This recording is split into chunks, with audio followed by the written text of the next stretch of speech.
राम राम, जय माता जी। मेरा यूट्यूब चैनल पर आप सभी का स्वागत है। आप सब कैसे हैं? मैं आशा करती हूँ आप सब स्वस्थ रहेंगे, मस्त रहेंगे, अपने अपने काम में व्यस्त रहेंगे। मैं भी अच्छी हूँ। अहमदाबाद में जो प्लेन क्रश हुआ है, प्लेन हादसा हुआ है, उनके ऊपर मैं एक बहुत ही दर्द भरा गीत सुना रही हूँ। एक पत्नी देवी मैया से अपने पति के लिए कैसे प्रार्थना कर रही है, मेरे इस गीत के माध्यम से सुनिए। और जितने भी सज्जन का शरीर शांत हुआ है, भगवान से मैं प्रार्थना कर रही हूँ, आप सभी जितने लोग गीत सुन रहे हैं, सुनेंगे, सब लोग भगवान से प्रार्थना करें कि उन सज्जन को भगवान आत्मा की शांति दे। तो चलिए, देर न करते हुए मैं सुना रही हूँ, आप लोग सुनिए। कवने कसुर वह देवी मैया हमारा से भैले हो कि कवने करनवाना। कवने कसुर वह देवी मैया हमारा से भैले हो कि कवने करनवाना, हो कि कवने करनवाना। कैलू पिया हवा के दूर हो कि कवने करनवाना। कैलू पिया हवा के दूर हो कि कवने करनवाना।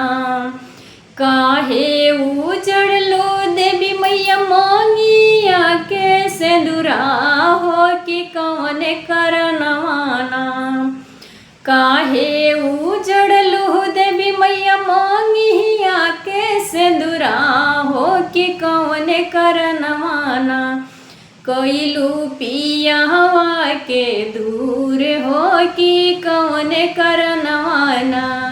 कैलू पिया हवा के दूर हो कि कवने करनवाना। अभी तो हंसते बोलते बैठले पले नवा हो कि कवने करनवाना। अभी तो हंसते बोलते बैठले पले नवा हो कि कवने करनवाना। कैलू पिया हवा के दूर हो कि कवने करनवाना। कैलू पिया हवा के दूर हो कि कवने करनवाना। उड़ते को रस भइल प्लेन दोसो मनवा हो कि सब जर गइले ना।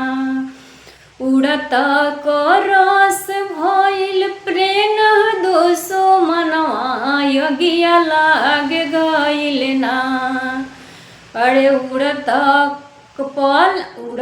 करस भइल प्लेन दोसो मनवा सब जर गइले ना, हो कि जर गइले ना। काहे कैलू ऐसन मैया सब जर गइले ना।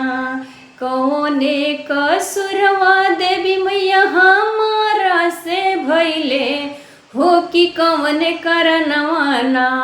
कैलू पिया हवा के दूर हो कि कवने करनवाना। कैलू पिया हवा के दूर हो कि कवने करनवाना।